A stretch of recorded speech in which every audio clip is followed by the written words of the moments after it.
The house is never quite as honest as it is at 3 o'clock in the morning. By then, the hum of the refrigerator feels like a conversation, and the soft ticking of the grandfather clock in the hallway sounds like a heartbeat, slow, steady, and unhurried. Most people call this the hour of the restless, a time when sleep escapes us and our worries seem to grow shadows on the bedroom wall. But lately, I've come to see it differently. I've started to see it as an invitation. Before we sit together in this stillness, I want to be open with you.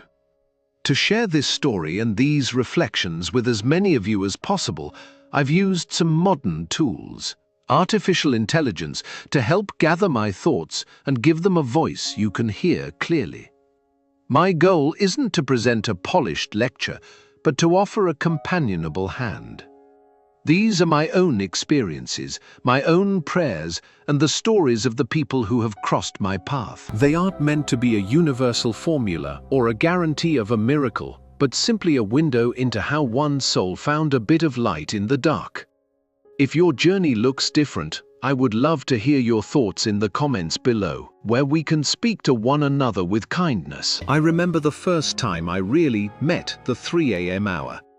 For years, I fought it. I would toss and turn, frustrated that my body wouldn't obey the rules of the sun. I'd stare at the blue moonlight filtering through the blinds, feeling the weight of my age and the silence of a house that used to be full of children's laughter and heavy footsteps. It felt like a desert. But then I remembered the words of the psalmist. "O God, you are my God, early will I seek you."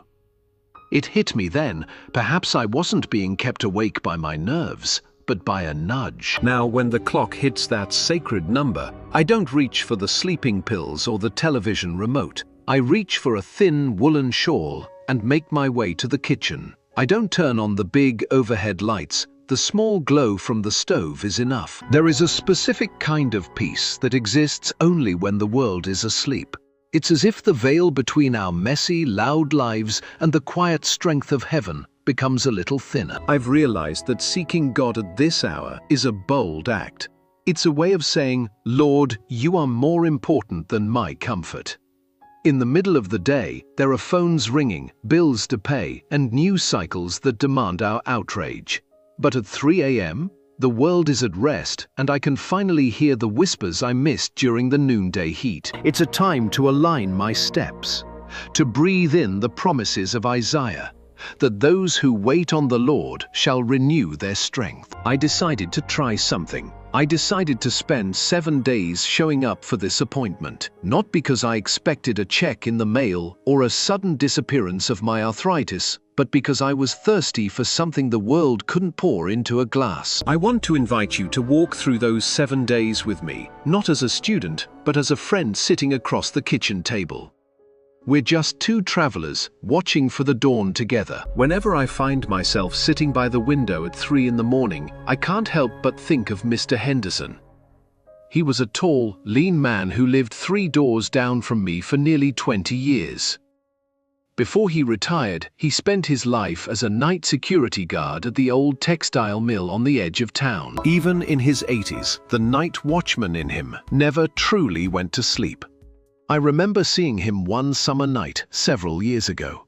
I was going through a particularly rough patch, restless, anxious, and unable to find a moment of peace. I had stepped out onto my front porch to catch a breath of cool air, and there he was, sitting on his own stoop, perfectly still, watching the street.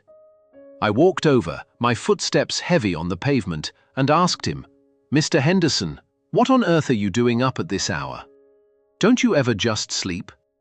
He chuckled, a soft sound like dry leaves skittering on a sidewalk. "Oh, I sleep just fine during the day," he said, patting the seat next to him. "But at night, that's when the neighborhood needs a watchman. Not for burglars, mind you. Most folks around here are good people. They're just tired. They're sleeping with heavy hearts. So, I sit here, and I pray for every house I see. I start at the corner and work my way down." That conversation changed how I saw my own wakefulness.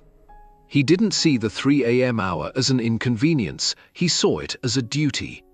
He felt that while the world was vulnerable in its sleep, someone needed to be awake to hold up the light. He wasn't a preacher or a scholar, just a man who knew how to stay awake. He told me that he didn't expect the clouds to part every time he said a prayer, but he knew that his neighborhood felt a little safer, a little more guarded, because he was there. Now, as I sit in my own quiet kitchen, I think of his spiritual patrol. I realize that being awake at this hour is a gift of purpose. I look at the houses across the street, the young couple struggling with their first mortgage, the widow who just lost her husband of 50 years, the teenager who feels misunderstood.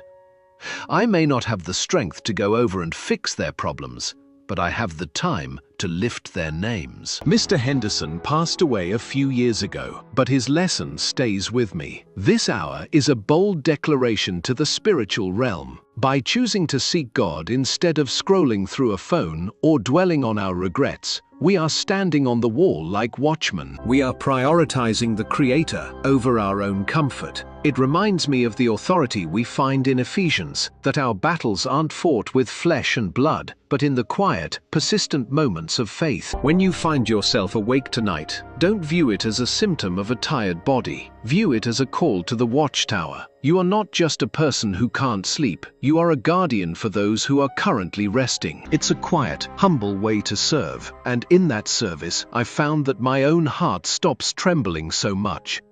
I'm not focusing on my own shadow anymore. I'm focusing on the light I'm holding for someone else. There is a specific kind of silence that settles into a home around 3:30. It's the time when even the crickets seem to hold their breath. In that stillness, my mind often drifts back to a church potluck I attended years ago. I found myself sitting next to Sarah, a young mother from our congregation. She had dark circles under her eyes that no amount of coffee could hide, and her hands trembled slightly as she balanced a paper plate on her lap. She leaned over and whispered to me, "I think I'm losing my mind." The baby wakes up at 3 every single night, and I just sit there in the rocking chair, crying along with him. I feel so far from God. I don't have time for a Bible study or a long prayer. I can barely remember my own name. I remember reaching out and taking her hand. I told her what I'm telling you now, that God doesn't live in the perfect hours. He lives in the weary ones. I told her that those moments in the rocking chair, when she was at her lowest, were actually a lifeline. She wasn't failing at her faith. She was living it in the trenches. Prayer, in those moments, isn't about beautiful words or a steady voice. It's about the raw, honest, "Help me, Lord," that comes when you have nothing left to give. Looking back, Sarah taught me that the 3 a.m. hour is a place of grace in exhaustion. For us, as we grow older, our crying baby might be a wandering mind, a painful hip, or the grief of a lost spouse. We might feel like our prayers are just fragments, half-finished thoughts, or heavy sighs. But I've come to believe that the Father hears a sigh just as clearly as he hears a cathedral choir. In my own journey over these 7 days, I've stopped trying to perform for God. I don't feel the need to stand in a certain way or use holy language. Sometimes I just sit at my kitchen table and say, "Father, I am tired, and the world feels very big tonight. Please sit here with me." It's in that admission of weakness that I find the renewed strength promised in Isaiah. Sarah eventually moved away, but I heard recently that she's doing well. Her children are grown now.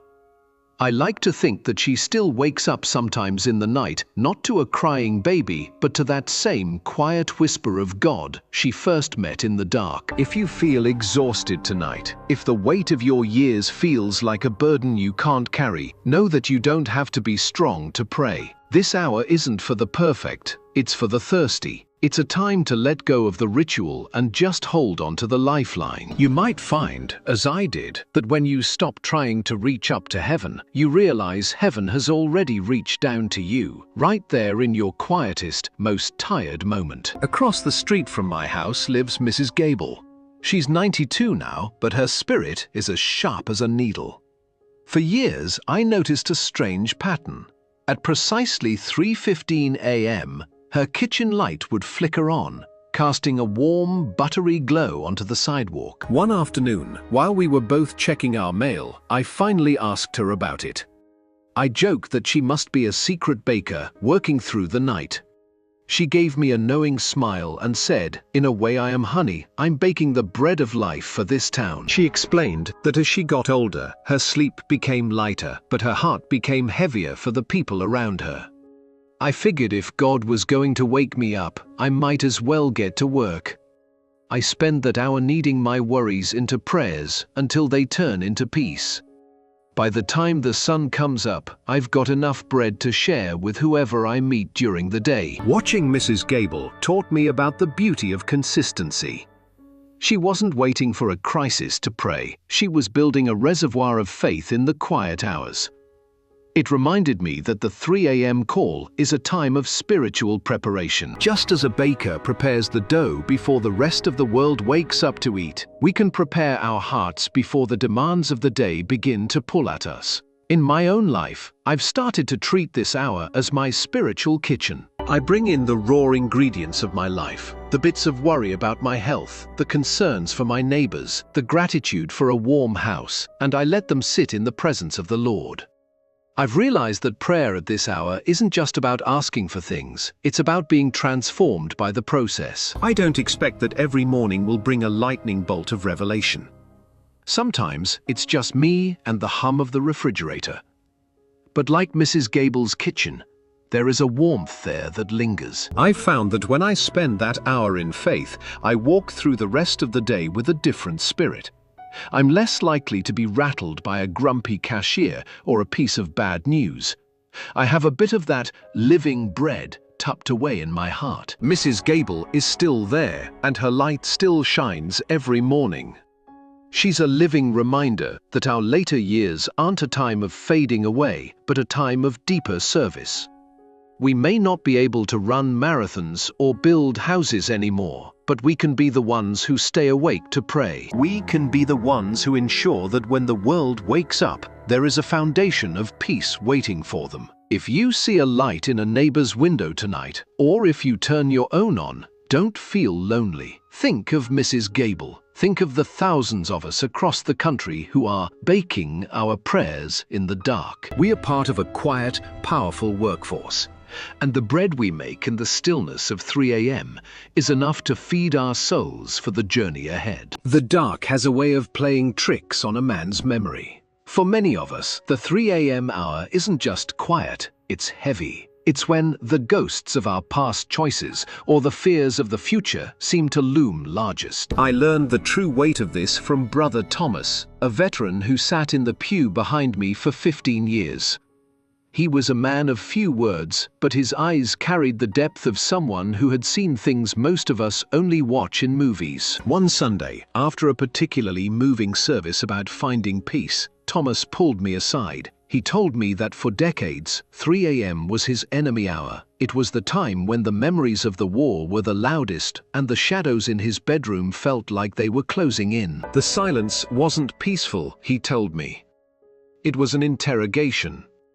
Every mistake I ever made stood at the foot of my bed, but Thomas didn't give up. He decided that if the shadows were going to show up, he was going to meet them with the light. He started keeping his Bible on his nightstand, and every time his mind began to spiral into those dark memories, he would read the Psalms out loud.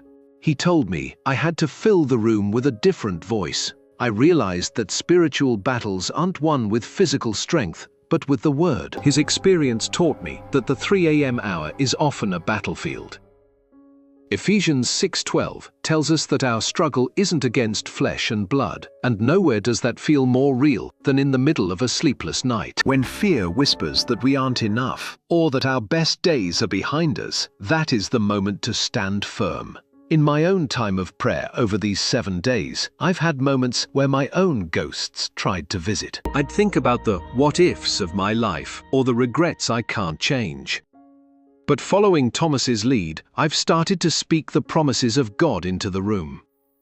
I say, Lord, you are my shield and my fortress.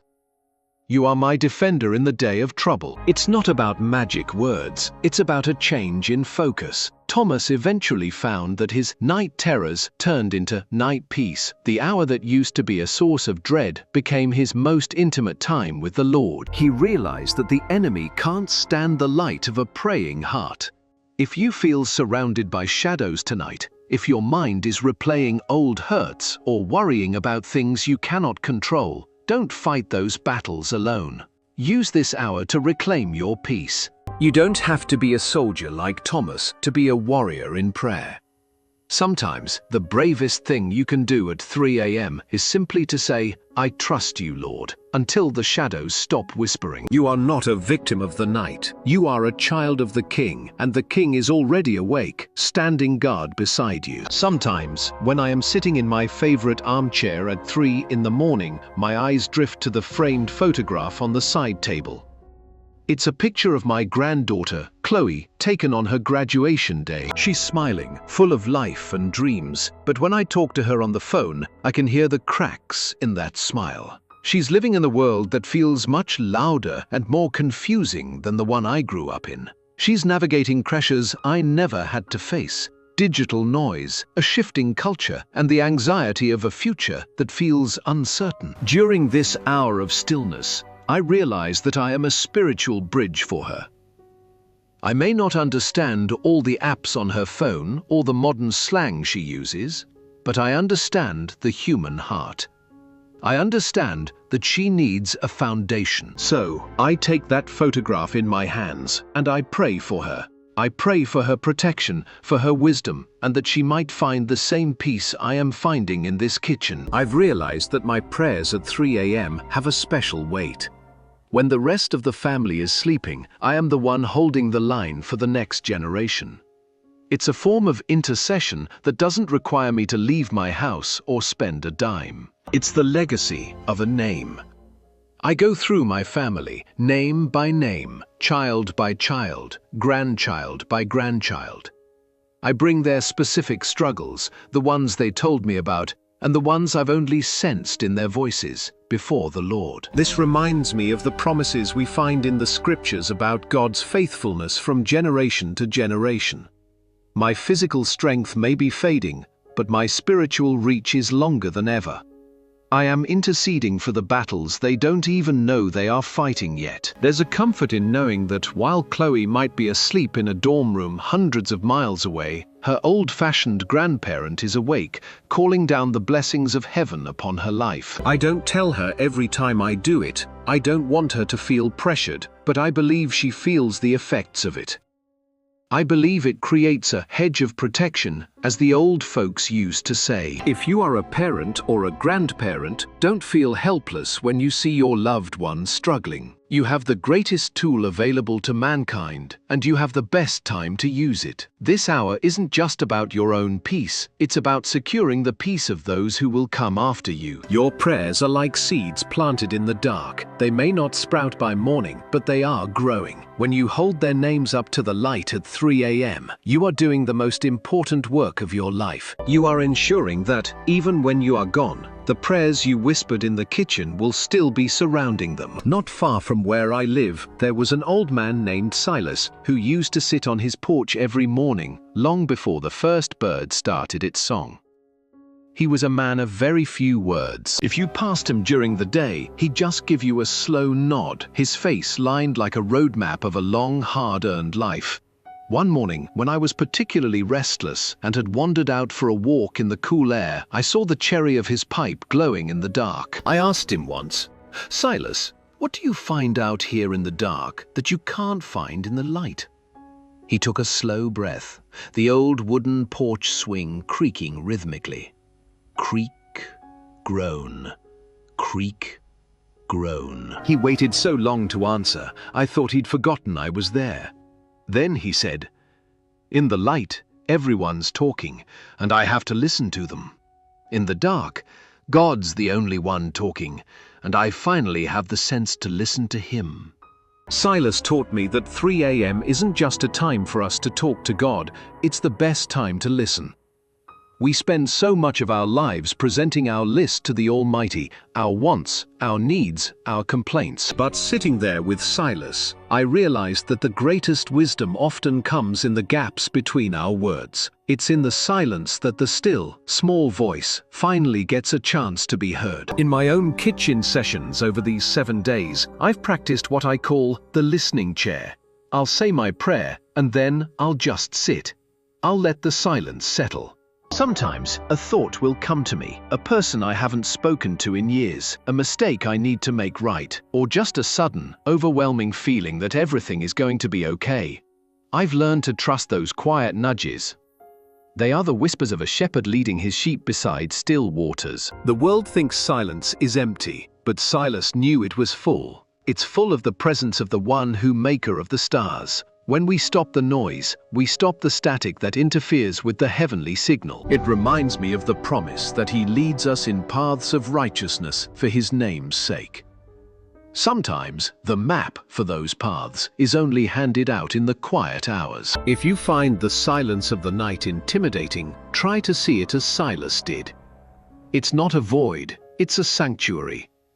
You don't need to fill every minute with words, just sit. Let the rhythm of your breathing be your prayer. Let the quiet of the room remind you that the world is in God's hands, and you can afford to let go of the steering wheel for a while. You might be surprised at what you hear when you finally stop talking. The wisdom of the porch swing isn't about having all the answers. It's about being quiet enough to hear the one who does. There was a night, back in the winter of a very difficult year, when the walls of my own house felt a bit too tight. I couldn't sleep, and my heart was heavy with a decision I didn't know how to make. I found myself driving aimlessly until I ended up at a 24-hour diner on the edge of the county. The neon sign hummed, and the smell of old grease and floor wax filled the air. I sat at the counter, staring into a cup of black coffee, when I noticed a man sitting a stools down. He looked like he'd been through a storm. His coat was worn, and he kept turning a set of car keys over and over in his hand. We didn't exchange names.